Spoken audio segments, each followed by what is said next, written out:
Hi there, my name is Shreya Skipta, and this is my research presentation about a paper about using machine learning to identify 2D atomic crystals. So, first of all, I want to give a little bit of a background on, what machine learning is and kind of what we're talking about. In this instance, we're talking about deep learning.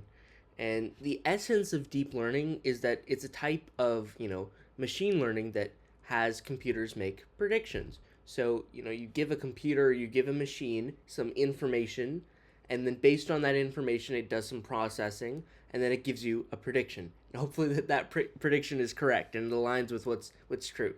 And the thing about deep learning is that it often takes huge data sets. You need lots and lots of data, whether it's images or numbers or statistics. You need a lot of it just to train the data set so it can function properly. And then this scenario, we're talking about identification and classification. So there's a lot of different types of machine learning models, but as you can kind of tell in the name, identification and classification is, you give it, in this scenario, a picture of something, and it tells you, is it A or is it B? Or is it A or not A? Right? So that's kind of the goal of what we're trying to do. But what are we trying to classify? We're trying to classify graphene. What is graphene? It's a super strong arrangement of carbon. So if you arrange it in a very specific way, it creates this extremely strong, thin, and lightweight material that is, really coming into use and is becoming really important these days. And you produce it through this process called exfoliation. So the first time you make graphene, it's really condensed, and exfoliation kind of spreads it all out so that it's more manageable. And then there's a process of analyzing the graphene flakes to see if they're usable or not. And, normally you'd have to do that just using a microscope, but that can take a lot of time, especially if you're trying to scale up graphene production. It becomes super difficult. So, it kind of runs into a roadblock when we use large amounts of it. So, what we know is that we have these deep learning algorithms that can classify things. We know how to exfoliate graphene and what we're looking for in graphene.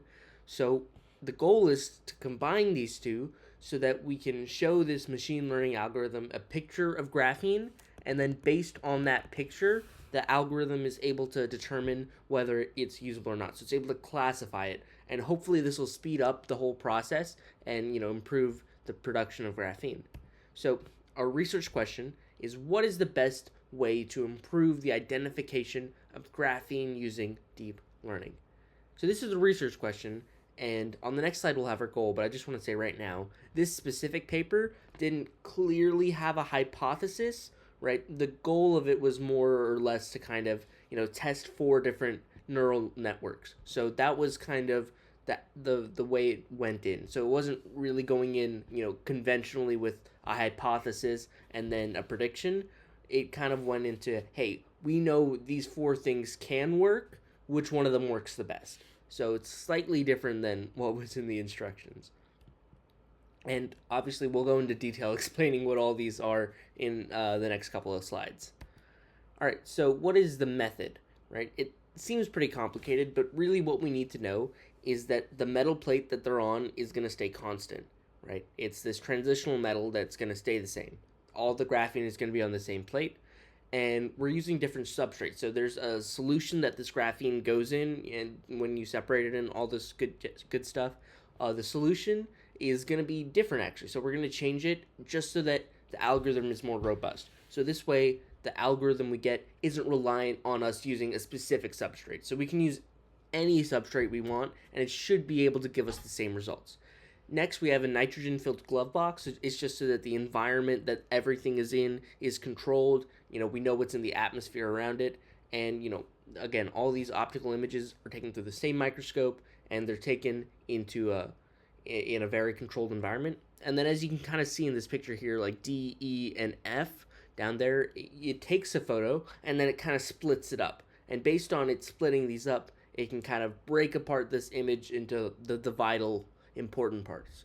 So that's kind of the method of how we get the information we feed into these networks. So now let's actually talk about the 4 neural networks we're going to use. We can split these into 2 main types. The first type is a convolutional neural network, or a CNN. Okay, what is this? This sounds super complicated. And it's not the worst thing in the world, and you can actually almost equate it to how the human brain works, right? I took a little bit of neurobiology, and I know that the human brain kind of works iteratively or in layers. So the first layer does a little bit of the processing, then another layer does a little bit more, then a little bit more, a little bit more. So the same thing you hear in the CNN, and this is why it's really useful and important in image processing, is that we have this sort of iterative process where there are these different layers that correspond to different analyzing processes. And so that's kind of what a CNN is. And if we look at the data, on the x-axis you can see the number of quantized colors. So this gives us a rough example of how much data we've given it, right? So the farther we go on to the right, the more data we give it.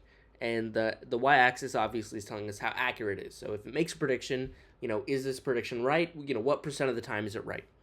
And it's super complex, huge amounts of data, but we'll dive into that a little bit later. And we can see here that it starts off pretty well, and it hits a really high peak, almost 76%. But then as you give it more and more data, it starts to fall a little bit, and it went to about 75%. Now this is because of what we call overfitting, but we'll talk about that a little bit later in the conclusion. The next neural network type is called decision trees, and this is what we had a lot more of in this project. And here, it's a lot simpler than a CNN, right? There's a lot less going on, which also means it needs a lot less data to be trained. And here, it has kind of a bunch of parameters or decisions that it can make. So it asks a question, and it could be something simple like, oh, is it red? Yes or no?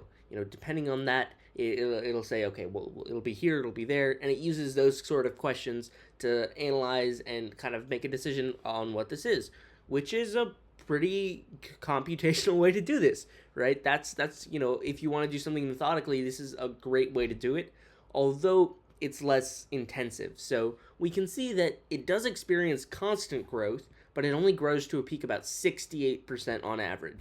So it's not as good as the CNN, but it's growing more steady because it's a lot less complicated. Another type of tree-based learning, by the way, TB stands for tree-based, is our gradient-boosted learning. And what this does is that over time it can actually change. So it can add different kind of nodes or decision points in the gradient. So that's what gives it kind of an edge. So it's almost like a decision tree on steroids, if you will. And, this one, it grows the same way, but it has a peak around 70%. So it's a couple percentage points better, which is really good. And then our next and final one is called the random forest, which is also kind of another take on this tree-based learning. And what it does is it creates 3 or more or hundreds or millions or how many ever decision trees. And then they're all slightly different. So they're all a little bit tweaked from the other. And it basically gives them all the same input. Right? Now, some of these decision trees are going to end up with the same result. Some of them are not. And that's okay. So what we're going to do is we're going to kind of take an average of the result. And, sorry. Based on what we think the average is among all the decision trees, we choose how we classify it. So this is a really cool way where we kind of experimentally take away a lot of uncertainty. So by taking this average and using a bunch of different trees, we actually decrease how complex everything is. So we don't need to be that right. This one is also really good. It's not as good as the gradient boosted. It peaks at about 68, 69%. But, it's still really good, and we're seeing a lot of progress. So, what are the findings, right? The highest success rate, and it's not reflected in this graph, but that's the CNN. So, in data science, there's two kind of sets. There's a training set, and then there's an actual set. So the training set is kind of how you get the parameter ready, right? It's almost like a practice quiz, right? It's training your brain to memorize or not memorize, but learn the right stuff. Some people memorize, but I try to learn. But yeah, so the training set is where the neural network learns how to do stuff. And then now in the actual set, it's not changing anything. So it's not changing any of its parameters. It's just functioning. So what happens with CNNs is that they get overfitted. So in their training set, they'll have 96 to 100% accuracy, right? Nearly perfect. But when you give them actual data that's different from the training set, they have like a 20% drop. So their actual functional, ability is greatly decreased. And you can kind of see that in this graph a little bit as well. versus tree-based neural networks. They have a lot less overfitting.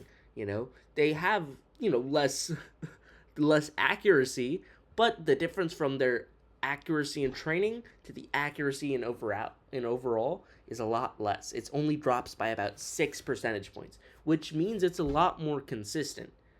But the tree-based neural networks also had a lot of false positives, right? So, it's kind of a give or take. So what do we do in this situation, right? Well, here's the conclusion that the research scientists came to. The CNNs are too large, they require too much data, and they just get overfitted, right? Which makes them unreliable, which kind of puts a barrier, right? No matter how good they get at training, they're going to fall. So it really makes it difficult to get more than 80% success out of them. And they figured out that tree-based neural networks are the best options. And you might be thinking about, what about false positives? Well, you can actually fine-tune that. It's much more plausible to be able to fine-tune a neural network so that it doesn't give you false positives than it is to kind of rework a CNN so that it's not overfitted. So this fine-tuning is something that's really going to help the percentage and the accuracy. So this fine-tuning can represent almost 10% increase in accuracy. So it reveals that there's a bright future for tree-based neural networks, whereas CNNs kind of hit a plateau a little bit. And even though they're not perfect, they could really be super helpful in scaling up the production and classification of graphene crystals. And these are an emerging technology. They've been around for less than 2 decades. It's super cool, and I love that we're able to use neural networks and AI in this way. That's gonna really help us out. So here's the research paper citation for this research paper, and thank you for listening to my presentation.